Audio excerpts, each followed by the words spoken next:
मागे तुम्ही पोस्टर पाहत असाल, शिक्षण सेवकांचा पुन्हा एक बळी. याला बळीच म्हणावं लागेल, कारण गेल्या वर्षभरामध्ये माननीय मंत्र्यांना वेळोवेळी निवेदन देऊन सुद्धा कुठलीही दखल माननीय मंत्री यांनी घेतली नाही.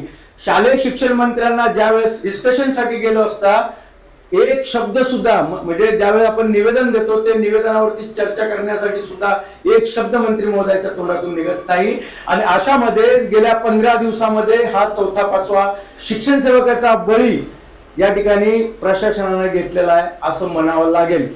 कारण गेल्या वर्षभरापासून 1.5 वर्षापासून वेगवेगळ्या माध्यमातून आपण प्रेस कॉन्फरन्स घेतल्या, आपण निवेदन दिले, सगळं करत असताना सरकारला एवढी सुद्धा जाणीव नाही का की हे शिक्षण सेवक आहेत, सरकारकडे काम करतात. या ठिकाणी का करत असताना 1 रुपयाचं सुद्धा कुठला मेडिक्लेम मिळत नाही. कधीतरी आपल्याला एकत्र यावं लागलं, सरकारच्या विरोधामध्ये बोलावं लागणार.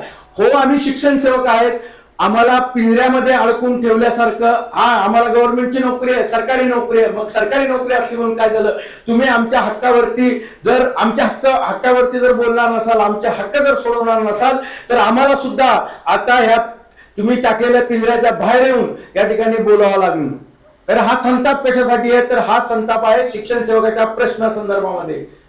गेल्या अनेक दिवसापासून आम्ही वाचा फोडण्यासाठी प्रयत्न केले, परंतु मंत्री महोदय एक शब्द सुद्धा त्या गोष्टीवरती बोलत नाहीत. माझ्या आयुष्यामध्ये गेल्या 14 वर्षामध्ये मी 4 ते 5 शिक्षण मंत्र्यांसोबत त्या ठिकाणी निवेदन दिलेले आहेत, त्यांच्यासोबत चर्चा केलेल्या आहेत. पण हे पहिले शिक्षण मंत्री असतील की एक सुद्धा शब्द या मंत्र्यांनी आमच्यासोबत बोलले नाही.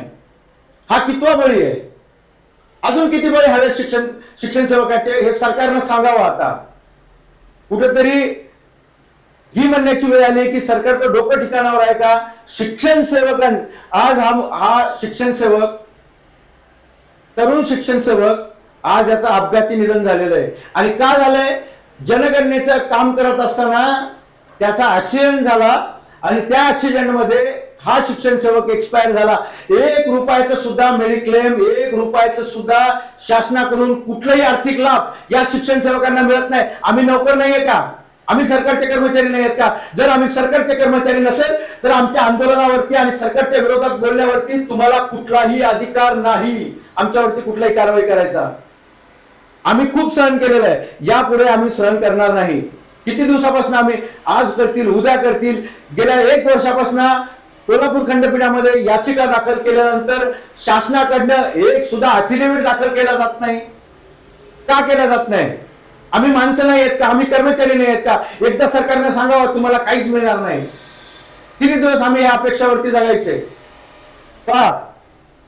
हा शिक्षण सेवक सुंदरम शिवाजी वांगस्कर दुःखद निधन कधी झालं? बुधवारी झालंय.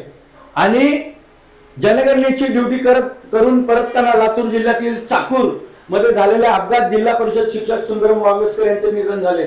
सुंदरम वांगस्कर यांची जळकोट येथे जिल्हा परिषद शाळेमध्ये पवित्र पोर्टल मार्फत नियुक्ती झाली होती. शनिवारी दुपारी जनगणनेची ड्युटी करून जळकोट येथील एका महाविद्यालयाच्या प्राध्यापकाच्या गाडीमध्ये लातूरकडे येत असताना चाकूर येथे त्यांच्या गाडीने समोर असलेल्या ट्रकला पाठीमागून धडक दिली. या अपघातात शिक्षक सुंदर वांगस्कर 29 गंभीर जखमी झाले. त्यांना लातूर येथे खासगी दवाखान्यामध्ये दाखल करण्यात आल्या. उपचार चालू असताना बुधवारी सकाळी त्यांनी अखेरचा श्वास घेतला. अत्यंत मेहनतीने अभ्यास करून महाराष्ट्र शासनाची 2022 ची परीक्षा उत्तीर्ण होऊन ते रुजू झाले होते. विषय बघा, ते अविवाहित आहेत आणि आई वडिलांचा एकुलता एक मुलगा या ठिकाणी हरवलेला आहे, गेलाय, बळी गेलाय. हा नाहक बळी गेलेला आहे. जनगणनेची ड्युटी शिक्षण सेवकांना ना कुठल्या या शिक्षण सेवकांना जनगणनेची ड्युटी करत असताना आम्ही ज्यावेळेस मागच्या वेळेस आपण निवेदन दिले होते त्यावेळेस काय सांगितलं गेलं की त्यांना अपघाती विमा असतो, शासनाचा विमा त्या ठिकाणी मिळतो. काय झालं? आणखीन सांगली जिल्ह्यामध्ये एका प्राध्यापिका जी शिक्षण म्हणजे पवित्र पोर्टलच्या माध्यमातून साळुंखे स्कूलला लागलेली आहे, त्या मॅडमचा सुद्धा अपघाती त्या ठिकाणी अपघात झाला, तिच्या डोक्याला गंभीर इजा झालेली आहे. त्या मॅडम सुद्धा त्या हॉस्पिटलला त्या ठिकाणी अजून सिरियस मध्ये आहेत, आयसीयू मध्ये ऍडमिट आहेत. हे प्रकरण झालं, आता सांगलीमध्ये प्रकरण झालं, असे किती प्रकरण व्हायचे आहेत अजून. या आधी सुद्धा संभाजीनगरचं प्रकरण, त्याआधी रायगडमध्ये प्रकरण, यवतमाळमध्ये प्रकरण, नागपूरमध्ये प्रकरण, अपघाती निधन, सिंधुदुर्गमध्ये प्रकरण, असे कितीतरी शिक्षण सेवकांचा मृत्यू, बळी म्हणेल, बळी हा प्रशासनाने घेतलेला आहे. अनेक जण अत्यंत गरीब कुटुंबातले, अत्यंत गरीब परिस्थितीमधून पुढे आलेले, आणि या कुटुंबातील शिक्षकांना हे गेल्यानंतर वारसदार एकुलता एक, आता कोण बघणार आहे? आणि शासनाकडनं कुठली सुविधा आहे यांना? तुम्ही 16,000 रुपये देता, 16,000 रुपये देता, पण कुठल्या वयामध्ये हे शिक्षण सेवक लागलेत ना एकदा बघा. 35, 38, 40 वर्षामध्ये शिक्षण सेवकांना नोकरी मिळाली आहे. आणि ही नोकरी करत असताना जर अशा अपघात होत असतील तर मायबापाला कोणाकडे बघायचं? म्हणजे शिक्षण सेवक लागलो म्हणून आम्ही आनंद व्यक्त करायचा, की शिक्षण सेवक लागलो म्हणून त्या ठिकाणी दुःखद नोकरी करायची? ह्या परिस्थिती वारंवार शिक्षण सेवकावरती ओढवलेली आम्हाला दिसते. सरकारला का दिसत नाही? शिक्षण मंत्र्यांना अजून किती बळी हवेत हे शिक्षण मंत्र्यांनी सांगावं. एवढ्या दिवस आम्ही शांत होतो, एवढ्या दिवस आम्ही बोललो नाही, पण ही वेळ आलेली आता बोलायची. आणि सर्व शिक्षण सेवकांना मी आवाहन करतो, मित्रांनो, ही वेळ या आपल्या बांधावरती आली. अजून वेळ कोणावर येईल सांगता येत नाही. माणसाचा भरोसा नाही, अजिबात भरोसा नाही. त्यामुळं ही वेळ कोणावरती येईल हे सांगता येणार नाही. आणि एक लक्षात ठेवा, जर सगळेजण एकत्र आले तर कुठलंही सरकार असू द्या, नाही तर कुठलं प्रशासन असू द्या, त्या एकीला कोणीही डावलू शकत नाही. आपण विभागल्या गेलोय. आपण एकमेकांसोबत जे कोऑर्डिनेशन पाहिजे ते कोऑर्डिनेशन जसं आंदोलनाच्या वेळेस, भरतीच्या वेळेस होतं, ते राहिलेलं नाहीये. त्यामुळं आपले प्रश्न, एकही प्रश्न शिक्षण सेवकाचा आत्ता सुटत नाहीये. वेगवेगळे प्रश्न आहेत. अनेकांचे अजून 8-8 महिने लागलेत, पगारी नाहीयेत, थोडीशी मायनर चुका आहेत. अनेक प्रकरण माझ्याकडे येतात. का आपण हा लढा लढू शकत नाही? बाकी शिक्षक संघटना, शिक्षक आमदार सोडून द्या, त्यांना फक्त बँकेचं राजकारण असेल, काय त्यांना बाकीच्या आर्थिक गोष्टी असतील, त्या व्यतिरिक्त काही देणं घेणं नाही. देणं घेणं कोणाला आहे? तर आपल्या मधल्या शिक्षण सेवकाला आहे. किती दिवस आपण आता हे शांत बसायचे?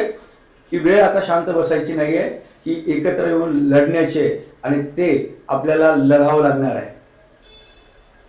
मी या ठिकाणी एक आव्हान करतो की सर्व शिक्षण सेवकांनी, मी तारीखी तुम्हाला आज 2 दिवसामध्ये तारीखी सांगेल, त्या तारखेला आपण कुठे आंदोलन करू शकत नाही, कुठे जाऊ शकत नाही, एकत्र येऊ शकत नाही. अनेकांच्या अडचणी आहेत असतील, म्हणजे सांगतात अडचणी आहेत. यायचं असेल तर कोणी कुठेही अडचण येऊ शकतं, कारण ती आग मनामध्ये धगधगती पाहिजे. ते प्रश्न ज्वलंत मनामध्ये सगळ्यांच्या ज्वाला पेटली पाहिजे, तर एकत्र येतील. तोपर्यंत एकत्र येणार नाहीत.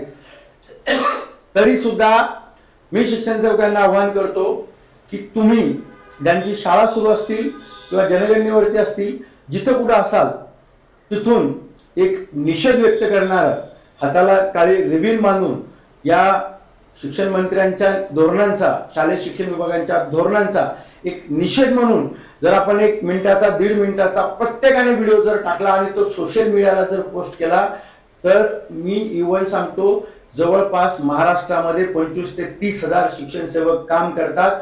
आणि एवढ्या मोठ्या लेवलवरती प्रत्येकाने जर निषेध व्यक्त करणारा 1 मिनिटाचा 2 मिनिटाचा जर एका दिवशी पूर्ण महाराष्ट्रभर सोशल मीडियावरती जर व्हिडिओ त्या ठिकाणी जर टाकला, तर पूर्ण महाराष्ट्रामध्ये फक्त शिक्षण सेवकाची व्हिडिओ आणि शिक्षण सेवकाचा प्रश्न दिसेल. किमान हे पूर्ण महाराष्ट्रभर जर शिक्षण सेवकाचा सोशल मीडियामध्ये हा प्रश्न जर गेला, तर ते सरकारच्या लक्षात येईल आणि सरकार कुठेतरी या प्रश्नावरती कुठल्या तरी कॅबिनेटमध्ये, पुढच्या कॅबिनेटमध्ये हा विषय घेईल असं मला वाटतं. आणि हे मी जे सांगतोय ते पोट तितकी म्हणजे एकदम मनातून सांगतोय, त्यामुळं प्रत्येकानं एक मनाशी ठरवलं पाहिजे की काय हो, आणि विशेष महिलांना सर्वात जास्त महिला लागल्यामुळं काय होतंय की आंदोलनामध्ये सुद्धा आता आंदोलन ठेवलं काही ठेवलं तर महिलांचा सहभाग खूप अल्प आहे, खूप कमी आहे. त्या महिलांना सुद्धा मी सांगतोय की हा प्रश्न भलेही तुमच्या घरामध्ये तुमच्या मिस्टरांचे दोन पगारी तुमच्या घरामध्ये येत असतील, तुम्हाला गरज नसेल, पण बाकी शिक्षण सेवक जे आहेत, तुमचे जे बंधू आहेत, बाकीचे जे लोक आहेत, जे शिक्षक आहेत, किमान त्यांच्यासाठी तरी एकत्र या. एकाच गोष्टीसाठी लढतोय, एकाच सेवेमध्ये आपण आहोत, तेवढं तरी भान ठेवा. आणि यासाठी मी आणखीन एक आव्हान करतो. पुण्यामध्ये कृतज्ञता सोहळा आणि विद्यार्थी संवाद ठेवलेला आहे. श्रीकांत शिंदे खासदार, उदय सामंत मंत्री, माननीय बच्चू कडू असतील आमदार, नीलमताई गोरे, योगेश कदम गृह राज्यमंत्री हे त्या ठिकाणी येणार आहेत. हे जे मंत्री आहेत ना, हे आमदार आणि मंत्री हे पुण्यामध्ये येणार आहेत. कुठे येणार आहेत? शनिवारी 23 तारखेला सायंकाळी 5:30 वाजता. स्थळ कुठे? फडके हॉल, खजिनावीर, सदाशिव पेठ, पुणे या ठिकाणी येणार आहेत. आणि जे आयोजक आहेत ते आयोजक माझेच मित्र आहेत, त्यामुळे मी त्यांच्याशी बोललोय. हा विषय फोनवरती मी विषय बोललोय. त्यामुळं मी सर्व अभियोग्यताधारकांना विनंती करतो, जे पुण्यामध्ये आहेत ना, त्या पुण्याच्या सर्व विद्यार्थ्यांना, त्या शिक्षकांना मी आवाहन करतोय की माझ्या मोबाईल नंबरवरती, माझा नंबर सर्वांकडे आहे तरी सुद्धा मी नंबर देतो. जे उमेदवार येणार असतील, जे शिक्षक बांधव येणार असतील, त्यांनी माझ्या ह्या नंबरवरती त्या ठिकाणी कॉल करावा. माझ्या नंबरवरती कॉल करावा किंवा मेसेज टाका की मी या कार्यक्रमाला त्या ठिकाणी येणार आहे. रेड मध्ये बहुतेक दिसत नाही, त्यामुळे व्हाईट मध्ये परत नंबर टाकतो. हा नंबर आहे. या नंबरवरती जे पुण्यामध्ये राहत असतील शिक्षण सेवक, त्या शिक्षण सेवकांनी माझ्या व्हॉट्सअप नंबरवरती नाव आणि येणार असाल तर तसं मेसेज करावा, जेणेकरून मला तसा ग्रुप तयार करून शनिवारसाठी नियोजन करता येईल. आणि शनिवारी आपल्याला यायचंय, शनिवारी आपल्याला भेटायचंय आणि यांना सांगायचंय. हे कशासाठी येत आहे? विद्यार्थी संवाद मेळावा. स्पर्धा परीक्षा आणि पोलीस विद्यार्थ्यांची जी तयारी करणार आहेत त्याच्यामध्ये आपण सुद्धा आता लागलेलो आहे. तर यासाठी आपल्याला त्या ठिकाणी यायचंय, टीम तयार करून त्या ठिकाणी यायचंय आणि हा प्रश्न यांच्यापर्यंत मांडायचा आहे. आणि यांना सांगायचंय की साहेब, शिक्षण सेवकांचे प्रश्न सध्या हे सुरू आहे, तुम्हाला मंत्री महोदयाशी बैठक करून द्यावी लागेल, आमचे प्रश्न सोडवावे लागतील. मी या ठिकाणी तुम्हाला एक शब्द 100% देतो, तुम्ही जास्तीत जास्त संख्येने त्या ठिकाणी सोबत या. मी सर्व जेवढे त्या ठिकाणी विद्यार्थी भरपूर येतील किंवा स्पर्धा परीक्षा तयारी करणार असतील त्यांचे प्रश्न घेऊन त्या ठिकाणी भरपूर येतील. त्या सर्वांमध्ये आपला प्रश्न किती आक्रमकतेने त्या ठिकाणी मांडला जातो आणि त्यांच्याकडनं काही झालं तरी वेळ घेऊन हा प्रश्न सोडवण्यासाठी आता पुढाकार आपल्याला घ्यावा लागणार आणि तो घेणार. त्यामुळं जे उमेदवार असतील त्या सर्व उमेदवारांना मी आवाहन करतो की पुण्यामधले त्यांनी त्या ठिकाणी मला मेसेज करावा किंवा जे साताऱ्यामधले असतील किंवा जवळपासचे असतील जे येणार असतील त्यांनी सुद्धा तो मेसेज करावा. मी डिस्क्रिप्शन मध्ये सुद्धा आपल्या टेलिग्रामची लिंक त्या ठिकाणी टाकतो. जे शिक्षण सेवकापर्यंत हा व्हिडिओ जाईल त्यांनी सुद्धा त्या ग्रुपला जॉईन व्हावं. आणि मी सर्व शिक्षण सेवकांना हात जोडून विनंती करतो की हा व्हिडिओ जास्तीत जास्त शिक्षण सेवकापर्यंत पोहोचला पाहिजे. का पोहोचला पाहिजे? तर एकत्र यायचं असेल, एकत्र लढा यायचा असेल आणि एकत्र येऊन हा प्रश्न तिथपर्यंत घेऊन जायचा असेल तर हा व्हिडिओ मला सांगायला नको की तुम्ही फॉरवर्ड करा, हे तुम्ही स्वतःवरून फॉरवर्ड झाला पाहिजे. हा व्हिडिओ प्रत्येक ग्रुपवरती गेला पाहिजे. कारण शनिवारी आता लढायचंय आणि जे आंदोलनामध्ये तुम्हाला जी आक्रमकता माझ्यामध्ये दिसली होती तीच आक्रमकता तुम्हाला शनिवारी त्या मेळाव्यामध्ये प्रश्न विचारताना दिसेल, त्या मेळाव्यामध्ये आपल्या मागण्या मांडताना दिसेल. खूप सहन केलेलं आहे, आता यापुढे सहन करायचं नाही. अजून किती बळे आपल्या बांधवांच्या जातील हे थांबलं पाहिजे. हे कुठंतरी आपल्यावरती एक जबाबदारी आहे. आपण सुद्धा त्या ठिकाणी लागलो आता लागलो पण एकत्र आलो नाहीत. शिका संघर्ष करा म्हणतात, शिका संघटित व्हा संघर्ष करा. शिकलो, जॉबला लागलो, संघटित नाही झालो आणि संघर्षही सोडून द्या. परंतु हा आता केला पाहिजे. म्हणून मी सर्व शिक्षण सेवकांना परत एकदा आवाहन करतो, हा मेसेज, हा व्हिडिओ प्रत्येक शिक्षण सेवकांच्या ग्रुपवरती जाऊ द्या. जे येणार असतील त्याने मला, मी जे नंबर दिला त्या नंबरवरती मेसेज करा. आणि डिस्क्रिप्शनमध्ये सुद्धा मी एक लिंक टाकतो टेलिग्रामची, त्याला सुद्धा जॉईन करा. पुन्हा असे प्रकार घडू नये आणि त्याला सरकारनं काहीतरी मेडिक्लेम द्यावा, कुठंतरी त्या घरच्यांना कुठेतरी त्याची व्यवस्था करावी. अनुकंपामध्ये त्याला सर्टिफिकेट मिळावं, तर त्याचा भाऊ असेल किंवा मुलगा असेल नंतर झालं त्याला सुद्धा ती सुविधा लागू व्हावी. यासाठी आपल्याला लढावं लागेल. आणि मी या ठिकाणी सांगतो तुम्हाला, माझा शब्द आहे, मी एखाद्या कुठल्याही आजपर्यंत 14 वर्षात एखादा शब्द दिला आणि एखादा मुद्दा जर हातात घेतला आणि सांगितलं की तुम्ही साथ द्या, तर ते पूर्ण केल्याशिवाय माघार घेत नाही. मी तुम्हाला आज शब्द देतो की हा जो मेडिक्लेमचा विषय, तुम्ही साथ द्या, तुम्ही सहकार्य करा. 100% सांगतो, तुमचा हा विषय मी पूर्ण केल्याशिवाय शांत बसणार नाही, म्हणजे बसणार नाही. हा संतोष मगरचा तुम्हाला शब्द आहे. एवढंच या ठिकाणी सांगतो आणि या ठिकाणी थांबतो. आणि ह्या आपल्या बदल्या बांधवांना श्रद्धांजली देतो.